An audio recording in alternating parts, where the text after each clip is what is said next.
sem a pretensão de se estabelecer um manual de igreja, o evangelista Lucas continuou a registrar os efeitos da vida com Jesus, mostrando como os primeiros cristãos decidiram viver. Em algum extremo, como eles também estavam dispostos a morrer. Como elemento-chave desta caminhada, eu selecionei um versículo para provocar em nós o despertamento do interesse por aquilo que foi a igreja registrada no livro de Atos, uma igreja que não tinha nome, uma igreja que não tinha uma estrutura formalizada, mas era uma igreja grande, era uma igreja forte e era uma igreja corajosa. Surpreendentemente, era uma igreja diferente da que nós conhecemos hoje. Vou amenizar para não dizer que era muito diferente, para não causar escândalo a alguns poucos que ainda não entenderam, ainda não perceberam o quanto, ao longo desses 2 milênios, aquilo que chamamos de igreja distanciou-se dos seus fundamentos essenciais e elementares das suas origens. Atos capítulo 5, versículo 42, consegue resumir em uma frase o que é a igreja de Cristo e como ela deve viver. Diz assim o texto: todos os dias, no templo e de casa em casa, não deixavam de ensinar e proclamar que Jesus é o Cristo. No domingo passado, eu fiz uma provocação, encorajado pelo pastor Fabrício, em seu livro De Volta aos Princípios, que a gente deveria olhar para esse texto e perguntar: qual era o endereço dessa igreja? Onde esta igreja estava sediada?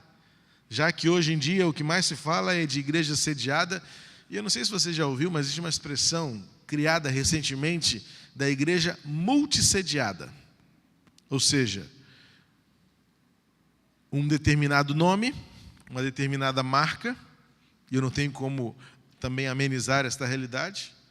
Algumas igrejas desenvolveram marcas, e estas marcas então se multiplicam e existe então a matriz e as filiais. Se nós olharmos para esta igreja do livro de Atos, como nós poderíamos escrever ou apontar onde é a sede desta igreja do livro de Atos? Quais seriam os horários, a agenda desta igreja? Qual é o calendário de atividades desta igreja? E mais provocadoramente, poderíamos perguntar: essa escola tem alguma estrutura formal? Qual é o modelo que essas igrejas seguem? É uma igreja em células? É uma igreja por propósitos? É uma igreja pelo desenvolvimento natural de igreja? É uma igreja do MDA? É uma igreja moderna? É uma igreja contemporânea? Canta-se cânticos ou canta-se apenas hinos? Tem coral nessa igreja? Tem EBD nessa igreja? Qual é o modelo que essa igreja segue? Talvez nós precisaríamos ter muita coragem para, de fato, reconhecer que o resumo da igreja do livro de Atos pouco tem a ver daquilo que é a igreja de Cristo hoje. E mais, eu diria, até certo ponto isso é um excelente argumento para nós. Como eu disse domingo passado, diante da crítica e do cinismo que a sociedade vê a igreja, e sim, diante dos grandes absurdos que se faz em nome da igreja hoje, no contexto midiático, eu diria que esse é um milagre, a igreja existir ainda hoje, a despeito de todos os equívocos cometidos ao longo da história. Visitemos a Idade Média e vamos ver como a igreja de Cristo, usando esta bandeira de igreja, cometeu os piores absurdos contra a humanidade. Debaixo de uma bandeira de evangelização, de catequismos, invadiram-se fronteiras, matou-se gente. Tudo isso em nome da igreja. Mas até hoje a igreja está de pé. Por quê? Porque a igreja é sustentada por um nome muito maior do que ela mesma. Este é um milagre. E como eu disse, isso para mim seria razão suficiente para esta geração e para os cínicos e críticos do movimento cristão ao longo da história, para reconhecer que, como pode uma instituição, e aí entre aspas, essa palavra instituição, vamos colocar melhor, este movimento, tendo cometido ao longo da sua história tantos equívocos, continua a existir. É porque acima deste movimento existe um nome, o nome de Jesus. Que a despeito das nossas falhas e das nossas faltas, é este nome que sustenta a obra transformadora de Deus para o mundo. Especialmente quando no século III a igreja se tornou um movimento oficial de um reino, de um rei, a igreja deixou de compreender o que é ser igreja para reduzir essa experiência a ir à catedral. E nós temos isso até hoje. Quando muitos de nós esquecemos do que é ser igreja ao longo da semana e resumimos e reduzimos isto ao ir a um culto. Então, por ir a um culto, achamos que somos igreja, achamos-nos igreja. Quando nós reduzimos a vida cotidiana, transformadora, a um dominicalismo, ou seja, Deus só faz o que faz no domingo. E nós chamamos domingo do dia sagrado, o dia santo. E esquecemos que o verdadeiro cristão é aquele, como diz Atos 5,42, é aquele que é cristão todos os dias. Dentre os equívocos que cometemos ao longo da nossa história, nós abrimos mão do privilégio de servir a Deus por meio dos nossos dons e dizemos que quem tem que fazer o serviço é o clero, é o pastor, é o líder espiritual, é o bispo, dependendo da sua estrutura denominacional ou da sua estrutura cristã. Quem faz a obra acontecer é aquele que foi especialmente vocacionado para isso. E você, crente, eu, crente, deixo de exercer o privilégio de servir ao Senhor com os meus dons espirituais e fazer a obra de Deus acontecer por meio de mim, onde quer que eu esteja, em qualquer circunstância. E também, ao longo desses milênios, fomos abrindo mão do privilégio também da prática das nossas disciplinas espirituais, de orar, de ler a palavra, de meditar nas Escrituras e de aplicá-las ao nosso viver, porque isso foi tirado de nós e criou e causou-nos um comodismo, em que quem lê a Bíblia é o clero, é o sacerdote, quem a interpreta é o sacerdote, quem exclusivamente tem o direito de entendê-la é o sacerdote. E o crente, então, passa 6 dias sem sequer abrir a sua Bíblia para extrair um texto, um versículo, uma dose diária para o seu crescimento espiritual.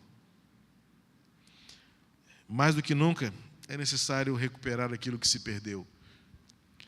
Provavelmente a palavra de Jesus aos Efésios, registrado no livro de Apocalipse, capítulo 2, versículo 5, se aplique tão perfeitamente a nós hoje, Igreja de Cristo, espalhada pelo mundo. Lembra-te de onde vocês caíram.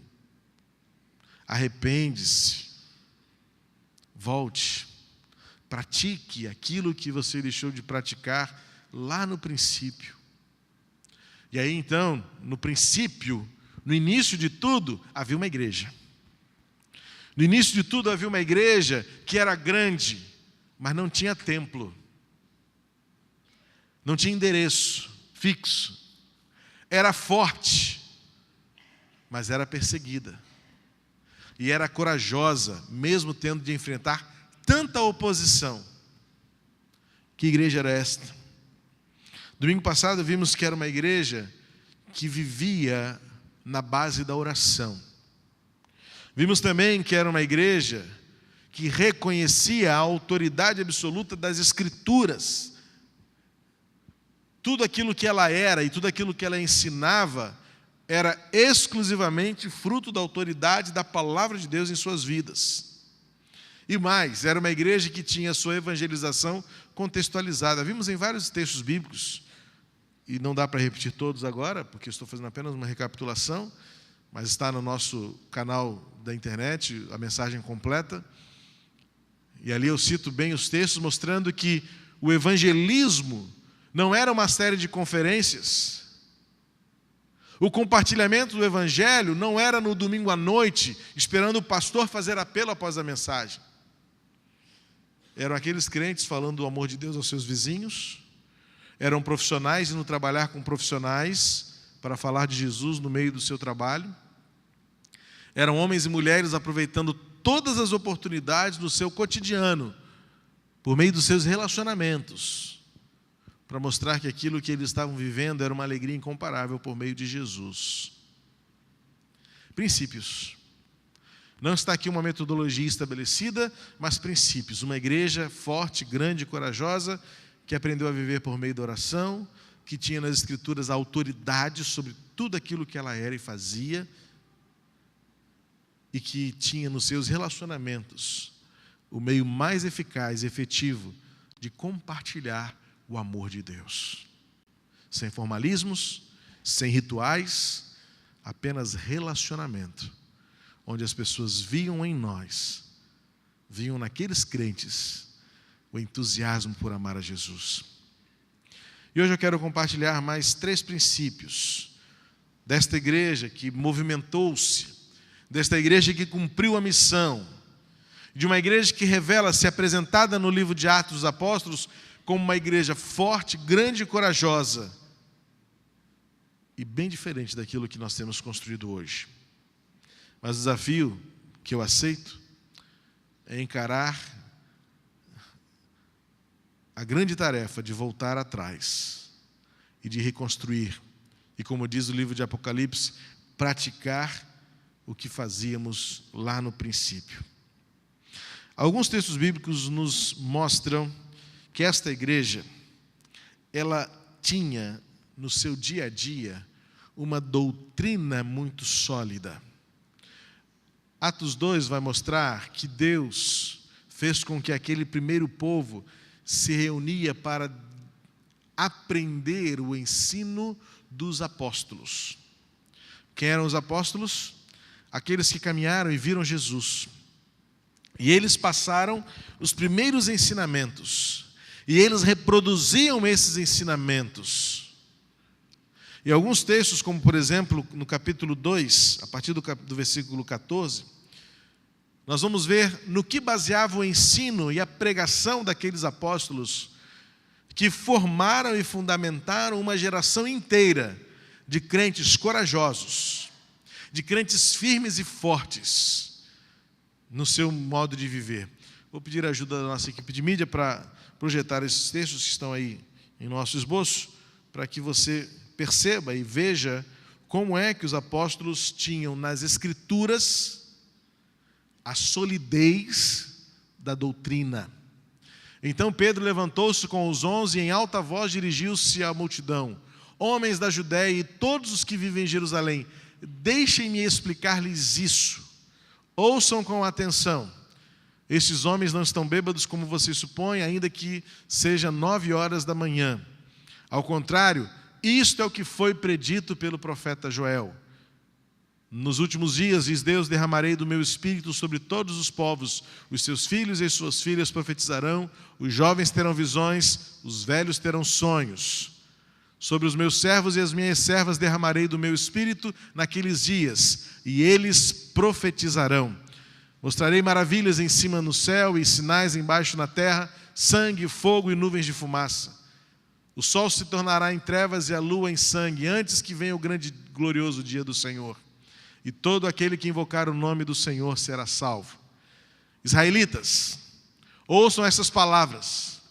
Jesus de Nazaré foi aprovado por Deus diante de vocês, por meio de milagres, maravilhas e sinais que Deus fez entre vocês por intermédio dele, como vocês mesmos sabem.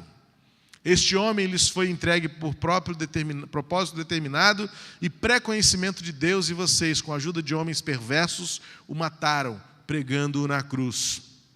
Mas Deus o ressuscitou dos mortos, rompendo os laços da morte, porque era impossível que a morte o retivesse. A respeito dele, disse Davi: eu sempre vi o Senhor diante de mim, porque ele está à minha direita, não serei abalado. Por isso meu coração está alegre, a minha língua exulta, o meu corpo também repousará em esperança. Porque tu não me abandonarás no sepulcro, nem permitirás que o teu santo sofra decomposição. Tu me fizeste conhecer os caminhos da vida e me encherás de alegria na tua presença. Irmãos, posso dizer-lhes com franqueza que o patriarca Davi morreu e foi sepultado, e o seu túmulo está entre nós até o dia de hoje. Mas ele era profeta e sabia que Deus lhe prometera sob juramento que colocaria um dos seus descendentes em seu trono. Prevendo isso, falou da ressurreição de Cristo, que não foi abandonado no sepulcro e cujo corpo não sofreu decomposição. Deus ressuscitou este Jesus e todos nós somos testemunhas desse fato. Exaltado à direita de Deus, ele recebeu do Pai o Espírito Santo prometido e derramou o que vocês agora veem e ouvem. Pois Davi não subiu aos céus, mas ele mesmo declarou: o Senhor disse ao meu Senhor: senta-te à minha direita, até que eu ponha os teus inimigos como estrado para os teus pés. Portanto, que todo Israel fique certo disso: este Jesus a quem vocês crucificaram, Deus o fez Senhor e Cristo.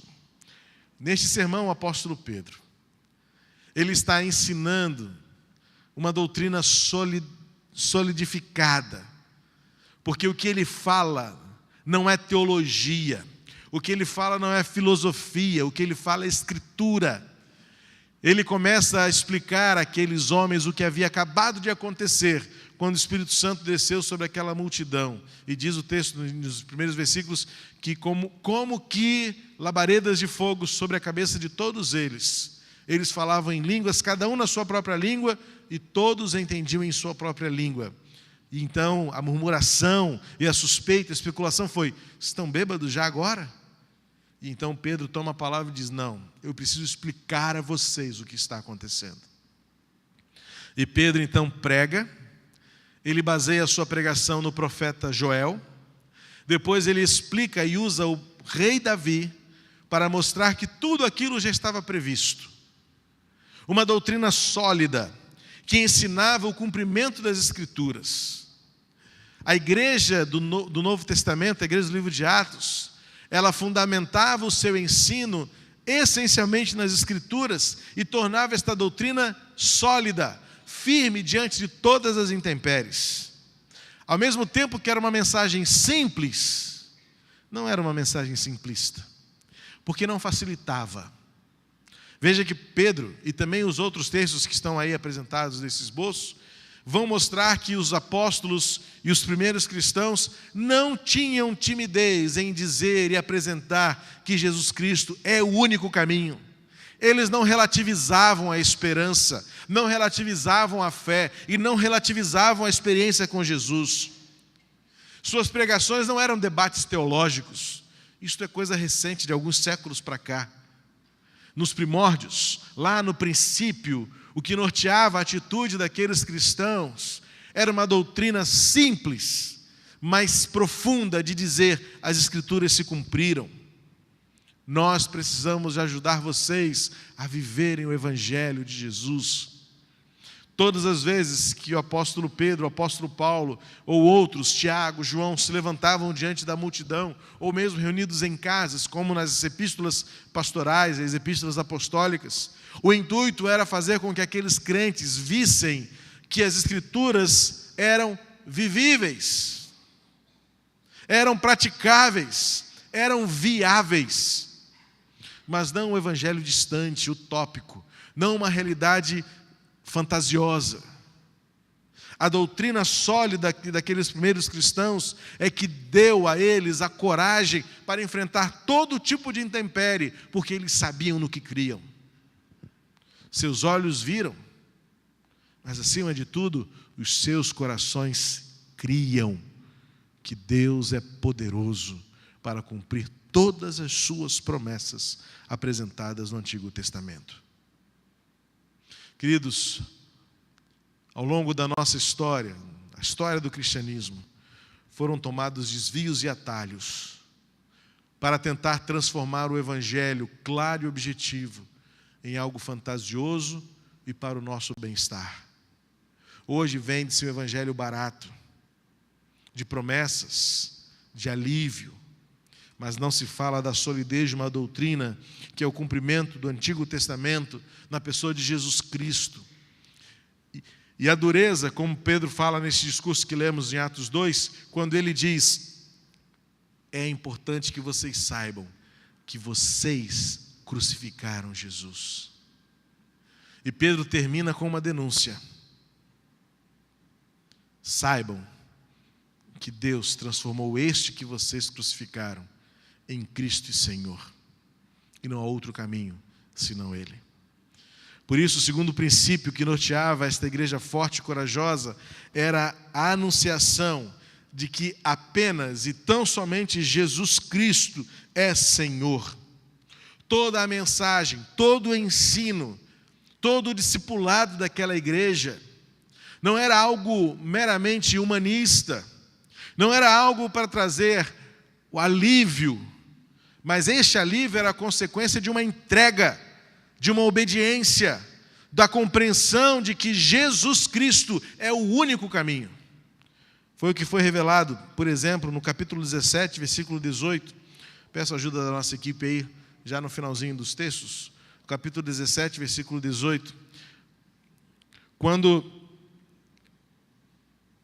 o apóstolo Paulo diz assim: alguns filósofos epicureus e estoicos começaram a discutir com ele. Alguns perguntavam: o que está tentando dizer esse tagarela? Outros diziam: parece que ele está anunciando deuses estranhos, pois Paulo estava pregando as boas novas a respeito de Jesus e da ressurreição. É interessante constatar que, diante de filósofos, que eram os epicureus e estoicos, Paulo apresentava uma mensagem corajosa que dizia: só Jesus Cristo é Senhor, e só Ele é o caminho. Mas hoje tem crescido um movimento relativista do Evangelho. Talvez alguns até crentes em Jesus, dizendo que Jesus não seja tão único caminho assim, e que no final das contas Deus vai dar um jeito de salvar todo mundo. Mas o que nutriu a coragem daqueles primeiros cristãos era o fundamento de crer e saber que só Jesus Cristo é Senhor, e que não há outro meio de chegar a Deus senão por Ele, pois Ele é o único que ressuscitou dentre os mortos. A exclusividade do Evangelho de Jesus Cristo dava àqueles cristãos um senso de urgência e tornava o conteúdo claro e direto. Muitas vezes a gente ouve mensagens e somos tentados a preparar mensagens que falam de tudo: autoajuda, coragem, otimismo, fé. Mas não se sabe fé em quem? Coragem para quê? Esperança de onde? Uma colcha de retalhos, de pensamentos filosóficos, de frases feitas. As redes sociais estão cheias de crentes multiplicando e replicando frases bonitas sem saberem sequer de onde são. E eu já tive o despautério, infelizmente, de ver em algumas timelines frases de Chico Xavier, de Allan Kardec, de tantos outros, de crentes que se esqueceram que basta falar que Jesus é o Cristo, mas seduzidos pelas belas palavras que algumas frases possuem, transgridem, negociam, falsificam o Evangelho de Jesus e perdem a essência do que era a igreja de Atos, que não pregava outra coisa a não ser Jesus Cristo é o Senhor e ressurreto. O que os outros vão fazer com esta mensagem é responsabilidade deles. Mas a questão é que nós ficamos num afã de agradar a todos. Queremos a fama, queremos as curtidas dessa sociedade, e então nós maquiamos o nosso Evangelho, tornamos uma coisa bonita, agradável, enquanto que os primeiros apóstolos não tinham medo de dizer só por Jesus. Ainda que isto fosse um discurso perigosamente antipático, mas era fruto de uma doutrina sólida, que levou-os aos calabouços, aos coliseus, mas da qual eles não abriam mão. Chegaram a dizer: nós não podemos deixar de falar do que temos visto e ouvido, ainda que isso nos custe a vida, mas precisamos dizer: Jesus Cristo é o único Senhor. Princípios que não podem ser negociados, que não podem ser ignorados. E por último, como um princípio que norteava aquela igreja do livro de Atos, era uma igreja que tinha uma visão de reino e que queria ver o reino de Deus expandido. Eu já disse certa vez, há alguns domingos, não lembro exatamente quando foi, mas eu lembro-me que já citei aqui o testemunho que eu vi de uma senhora há muitos anos, quando estive em uma igreja pequena, uma igreja de uma característica muito familiar. E essa senhora, muito piedosa, eu não posso negar a piedade dessa senhora, mas não posso também negar a sua imaturidade bíblica, porque ela disse para mim: pastor, a gente não quer que essa igreja cresça muito, porque a gente vai perder este senso de família. A igreja é pequena, mas tão preocupada em não crescer, enquanto que no livro de Atos o que eles mais queriam era a expansão do reino, fosse pela multiplicação ou fosse pelo agregamento de novas pessoas à fé em Jesus Cristo. Capítulo 11, 29 diz assim a palavra de Deus, demonstrando como esta igreja era visionária. Os discípulos, cada um segundo as suas possibilidades, decidiram providenciar ajuda para os irmãos que viviam na Judéia. Eles, em Jerusalém, estenderam o seu alcance, seu amor, sua liberalidade, para que outros irmãos, para que outros cristãos também compreendessem a grandeza do Evangelho. Capítulo 13, verso 48 e 49 diz assim: ouvindo isso, os gentios alegraram-se e bendisseram a palavra do Senhor e creram todos que haviam sido designados para a vida eterna. A palavra do Senhor se espalhava por toda a região. Capítulo 20, versículo 20. Dá um pulinho aí mais para frente. Diz assim: vocês sabem que não deixei de pregar-lhes nada que fosse proveitoso, mas ensinei-lhes tudo publicamente e de casa em casa. E o livro de Atos termina no capítulo 28, verso 31. A última frase do livro diz, acerca de Paulo: ele pregava o reino de Deus e ensinava a respeito do Senhor Jesus Cristo abertamente e sem impedimento algum. O que norteava a vida daquela igreja do livro de Atos era querer ver o Evangelho expandido a todas as fronteiras.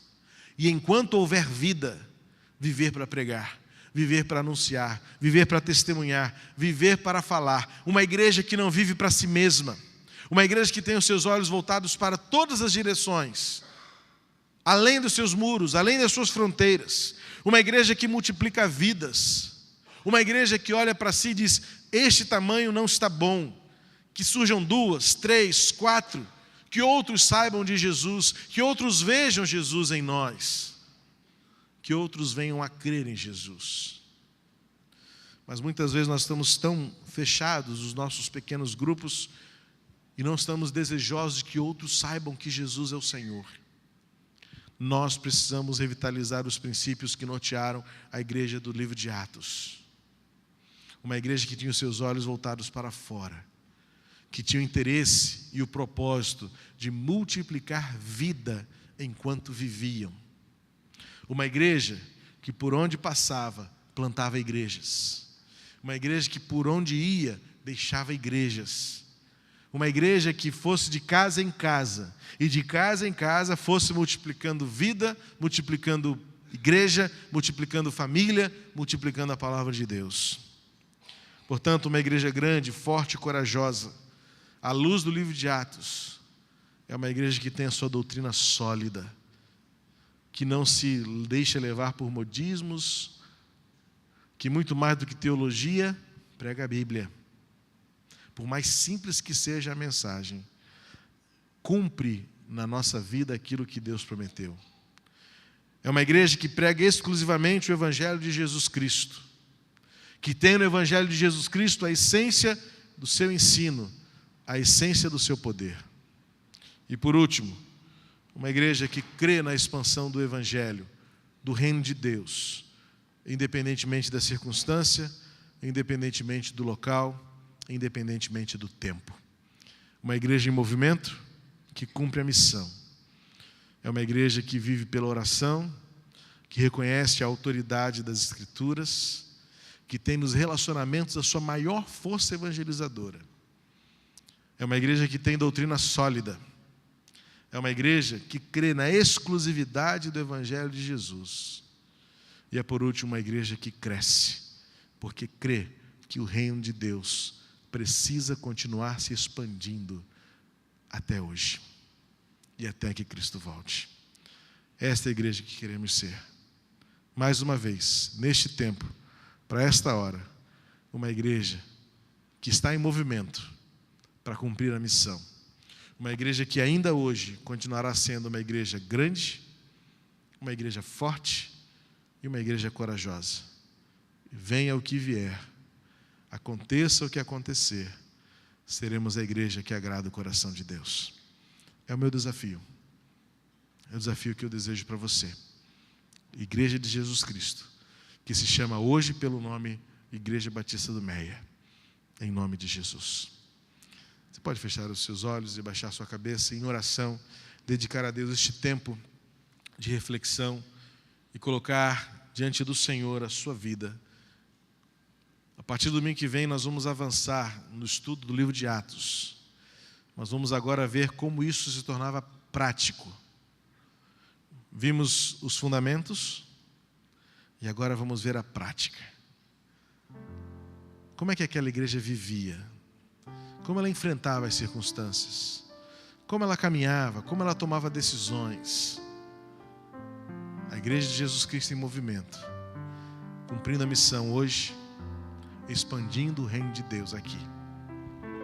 Que Deus abençoe você, que Deus use você, sua família e quem sabe sua própria casa, para ser o lugar onde o reino de Deus continuará crescendo, por meio de vidas sendo salvas, por meio de vidas sendo transformadas, por meio de vidas sendo edificadas e formadas pela doutrina, pelo ensino, pela pessoa de Jesus.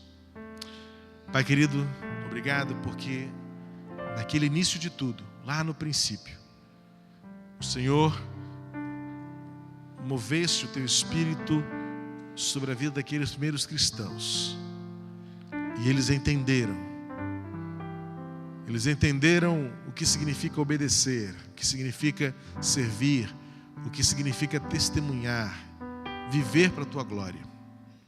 E Senhor, nós queremos reviver hoje aquilo que eles viveram lá no passado, ainda que vivamos um tempo tão diferente, com o avanço tecnológico, com o avanço nos transportes, com a proximidade da comunicação, mas a humanidade continua no seu coração vazia, carecendo de um relacionamento contigo que traga sentido, que traga esperança e que traga vida. Pai, em nome de Jesus, abençoa-nos como igreja reunida neste lugar, para que nós vivamos esses princípios hoje, novamente, e saibamos o que é viver pela oração, o que é ter na Tua Palavra autoridade absoluta sobre nós, relacionamentos que multipliquem vida. Ajuda-nos, Senhor, de tal maneira que o nosso ensino seja fundamentado numa doutrina bíblica, invariavelmente, mostrando a exclusividade do senhorio de Jesus Cristo, o seu poder incomparável, e que nós vivamos para crescer, expandir, transformar vidas, e que igreja signifique hoje viver o entusiasmo e a alegria de vidas transformadas por Jesus. Pedimos isso com a Tua bênção, com a Tua companhia, com a Tua unção sobre nós. Repete em nós o Teu mover e o Teu movimento registrado no livro de Atos, para que hoje sejamos a história continuada daquelas pessoas que viveram e morreram por amar a Jesus. E com isso, o Teu nome ser engrandecido e anunciado por meio de nós. Que a graça de Jesus, o amor de Deus, o nosso Pai eterno, a comunhão e a consolação do Espírito Santo estejam sobre todos nós reunidos aqui ou espalhados por onde quer que possamos ir. Sejamos igreja de Jesus Cristo, até que Ele volte para nos levar para o céu. Amém e amém. Deus abençoe você. Um bom restante de domingo, em nome de Jesus, e até a noite, se Deus assim permitir. Em nome de Jesus.